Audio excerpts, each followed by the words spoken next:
What's up guys, welcome back to the channel, and please do let me know if that intro is too cringy. That's because I can't really think of anything else and I'm that basic, but nonetheless, welcome back to the channel. For today's video, I'll be showing you guys how I personally coach my clients when it comes to the deadlift. So I actually plan to make this a series. If ever you find this series or this video specifically kind of interesting, or if you found value in it, I will be making more videos of this similar to this in the future. So whether that be how I coach a squat, how I coach the bench press, overhead press, pull-up row, any movement that you would want. So if you found this interesting, please do comment down below, or actually personally message me to ask me what movement you'd want me to review next. But nonetheless, let's get started. For the very first, and sorry again, these are going to be my clients, so I have their permission for me to show this on a video. But anyway, let's start now with Migs. This is his attempt of 180 kilos for the sumo deadlift.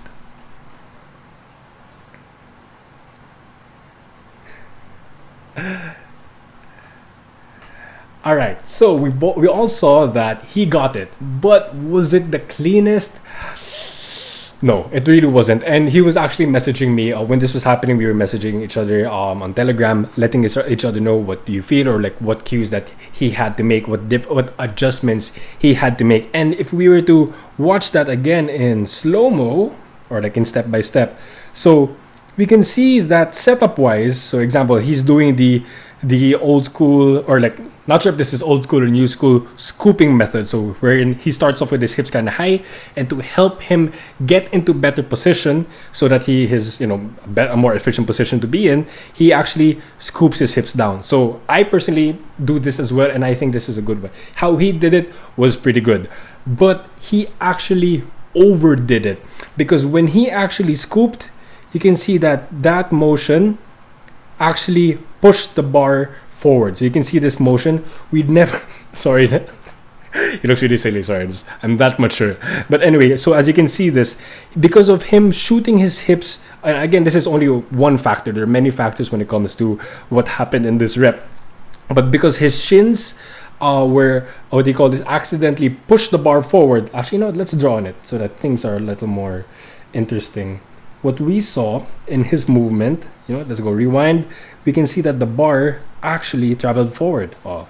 And because of that, things are a lot more inefficient, because the further the barbell is away from you, the more your lower back would have to work. And this is unnecessary fatigue that you're already giving your body, and the bar hasn't even lifted off already. So again, this is understandable. Form normally tends to break down when the weights are really heavy, when you're pushing 90%, 95%. And at this instance, this is him maxing out, because his previous best 5 or 6 months ago when we started together was that his best deadlift was 160, and his goal was to reach 180. So this is his attempt of doing 180. Yes, it wasn't the cleanest, but again, let's before we go on to his next clips, I want to show what happened. So again, this is the range of motion. You can see that it really wasn't clean. I'll try to draw it out. You can see that the range of motion was from here all the way there. Was that right? Yes. So you can see that it first went forward, then went up and round about like that. That's not ideal, because for the deadlift, what we would want to see, sorry, I'll just go fast forward now. What we would want to see in the deadlift is that from the very starting position, we'd want to see a very straight bar path. Well, I'm sorry that my drawing, I'll try to do that again. My finger's not that skilled. So you gotta try to go really up like that.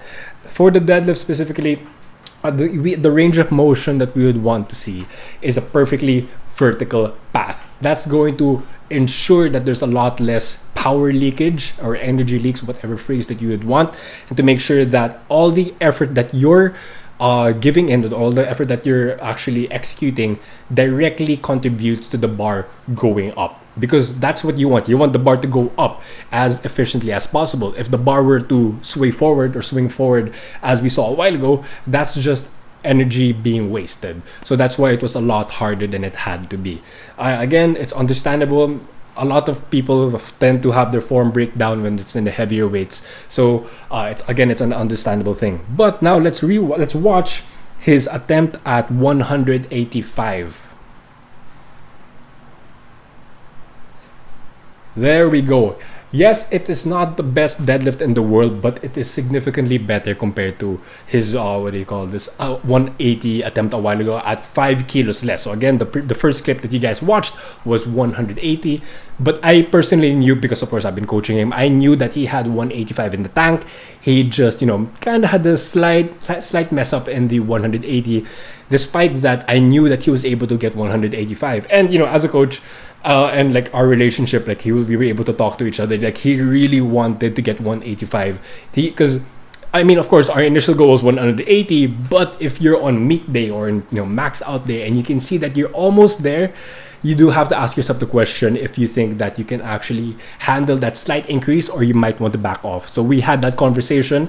Of course, the safer route would definitely be the more conservative route would definitely be to back down and say, okay, we got 180, sure. But again, we had that conversation, and we decided to push for that 185. And as you can see, he got it, and it was a lot cleaner.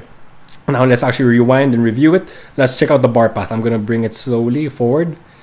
Not bad. And you can also check out his lower back. Yes, there was a slight rounding. It isn't as braced as much as we would want, but the major issue that we saw in the previous set, or in the previous clip, was that the bar did roll forward. So because that he was able to fix that, he was able to lift it up. Again, it wasn't the cleanest, but he got it up, and safe, to put it bluntly, he didn't get hurt, and it was done pretty well nonetheless. Like some form breakdown is never invited, but sometimes it's just there. Again, if it's not that grave of a difference, or not that severe of an issue, it's nothing to really worry about so much. I mean, again, as much as possible, 100% technique, as much as possible, just to be clear on that.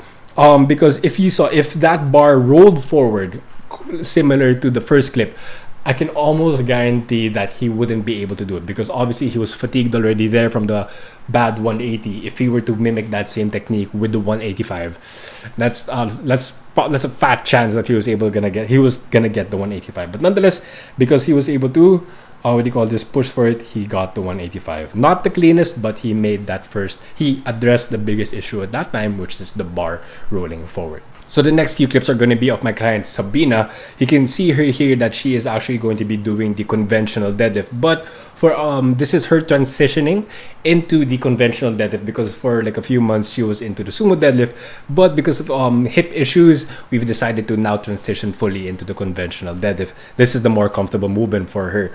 But since she isn't that used to conventional deadlift quite yet, there were some issues to be found. And actually, no, before I go into detail, let's actually just rewatch the video.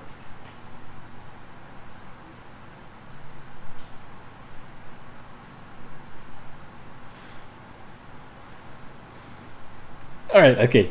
Let's just stop there first. So there are a lot of parameters when it comes to the conventional deadlift. Actually, in any movement, there are parameters or ranges that one would aim for. But before I talk about Sabina specifically, generally speaking, there are ideal, quote unquote, I know it's a wrong word to use, but allow me. So there are ideal grip widths, ideal stance widths. Okay, again, sorry, what's a better word? Okay, though there are general recommendations of your stance width, hip width, etc., and hip height as well. But again, each individual has their own quote unquote perfect form, because we all have different heights, different arm lengths, hip lengths, our hip mobility, etc. There's so many factors that will determine which stance or what stance is going to be best for you. Sumo deadlift, conventional deadlift, how narrow, how wide each grip and stance width for each movement. Again, there's so many things that you'd want to change. For her, since she was new to the conventional deadlift, so many things were going off it. So the first thing that I'd want to point out is her grip width. I would say that that's definitely too wide for her, because the general recommendation when it comes to the conventional deadlift is that your grip width should be your shoulder width. That's because, I mean, it's efficient, it's the most comfortable, and it's the one that's going to allow the shortest range of motion as possible, because the wider you hold the barbell, as if like you were gonna do a snatch, like that's the snatch grip. The further the bar has to travel off from the ground to your lockout position, as opposed to, you know, the narrower the grip, the longer your arms would be, or the lower your arms would be relative to the ground. The range of motion is now less. Okay, actually no, let me try to show you guys visually. If since her grip was there, if her grip was any wider, the bar would be here. And if her, I mean, these are just estimations. If her grip was narrower, then the bar would be here. So you can see, again, these are just estimations because of my drawing, but you can see that it might be a difference of 1 inch, 2 inches. Nonetheless, these differences do add up, or these differences are definitely significant, especially in the heavier weight. So that's something to watch out for. So I gave her the what do you call this, cue of possibly narrowing her grip, and of course to aim for that shoulder width. And as you can see in later videos, sorry, let me show it if I can find it. There, this is now in her grip width, and I know there's another clip of this. Sorry, let me fast forward.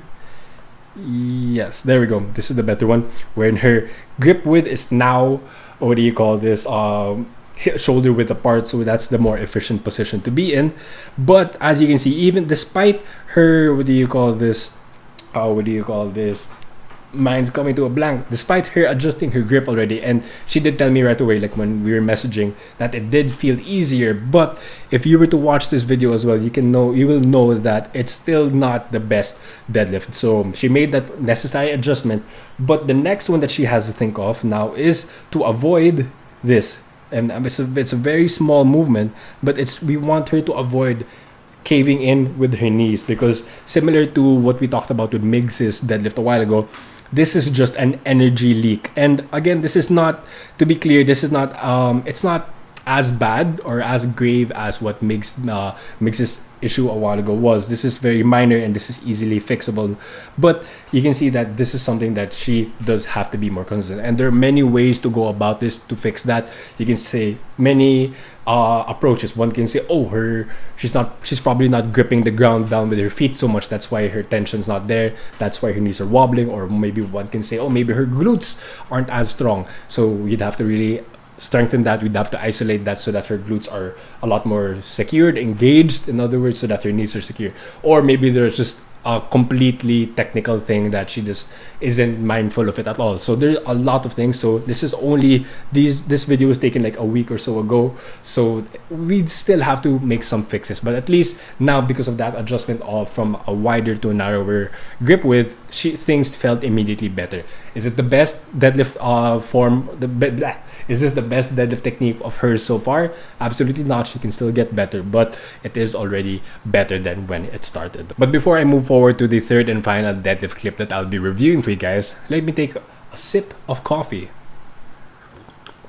Which brings me to this video sponsor, Squarespace. Just kidding, it's not Squarespace. But actually, if you guys are really interested in coffee, and to all the coaches out there who are now online coaching day in and day out, I'm pretty sure you guys are extremely dependent on coffee as well. So that's why I'm going to make the solid recommendation of going for Nayong Kalikasan, and I'm pretty sure my Konyo accent is not doing their brand justice, but I am extremely in love with their coffee, specifically the hazelnut flavor. So if you guys are interested in their coffee, please do check out the description below to follow them on their social media and order, because again, I vouch for it. I'm a coffee addict, as a coach should be, so I would definitely suggest this. But moving forward, let's now go to the third and final deadlift clip. This is from my client Ange.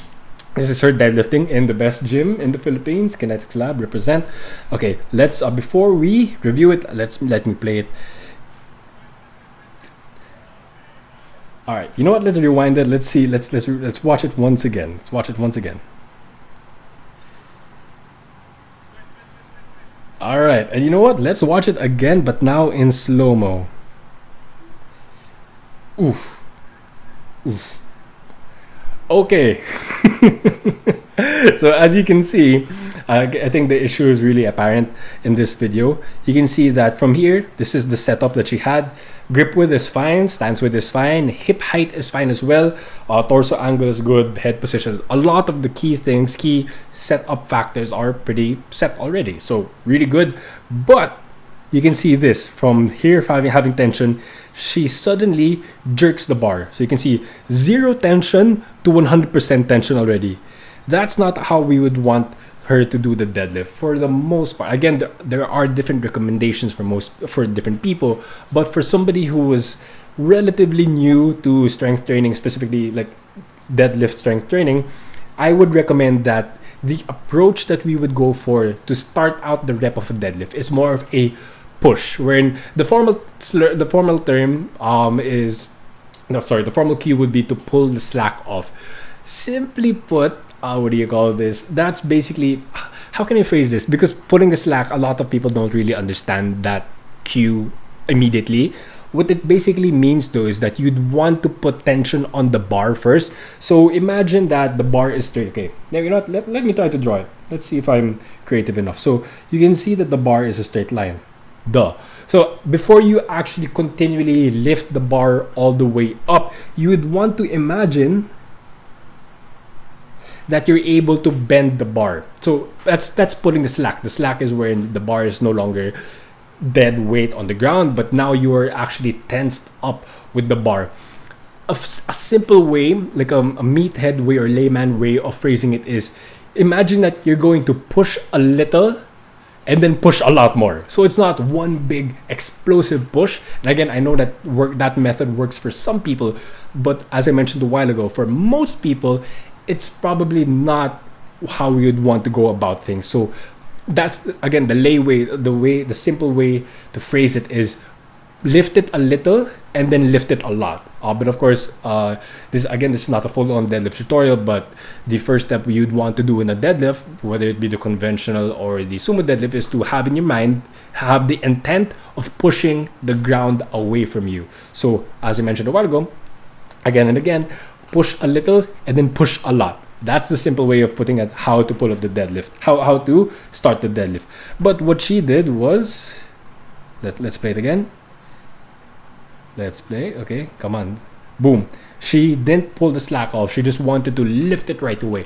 And that's a very common mistake that a lot of beginners make. And it's forgivable. Why are they jerking the bar so much? Why are they going from 0 to 100 in a split second? That's because they really want to lift the weight as easy or as fast as possible. That's why they're trying to be explosive. But that doesn't work out well for most people because it tends to make their form go off a bit. You can see that. Look at her hip height. It kind of shot up a bit, but then again, it's just not efficient. Your ability to your ability to come back after that slight slip up from that jerk it's really harder. So that's why I would recommend to take it easy. And she was able to, she was able to lift this, sure. But after I gave her that cue of fixing her deadlift off, pulling the slack off the bar, push a little, then push a lot, she was able to understand how to do the movements a lot cleaner. And as you can see, so let me play the video. Yes, the weight is a lot lighter, but you can see that there's a huge difference in regards to mentality and the mindset, how she's actually approaching the lift. It's really a lot cleaner already. See, she's no longer, let me rewind. She's no longer jerking the bar. You can see that she's pulling the slack a bit. Obviously, the bar is not going to bend like crazy, but you can see that from here, zero pull of the slack. Then here, there's a minor. I know it's a zoomed out photo, a video, but if you were to really look at it, there's a small difference. No slack, slack. No slack, slack. All right, and because of that, again, her reps were a lot cleaner. There was her intent, how everything was moving was definitely a lot better. All right, so I showed you guys 3 clips of my clients when they made some issues in the deadlift, and there were specific solutions or specific approaches to respond to those specific issues. Did I say that right? Anyway, specific solutions to specific issues. Okay. Sorry. Anyway, that's the video. If you guys found value in this video, if you find this video very interesting, or you'd want, again, as I mentioned in the earlier part of this video, Please do comment down below to let me know what kind of videos or what movements you'd want me to analyze next. And if ever you guys are interested, please do send me a video. You can send it to me on my IG at alifusho. Just send me your video there, then I can actually feature it in future videos as well. Again, if ever you're new to the channel, please do consider subscribing. If you like the video, and I'll see you in the next one.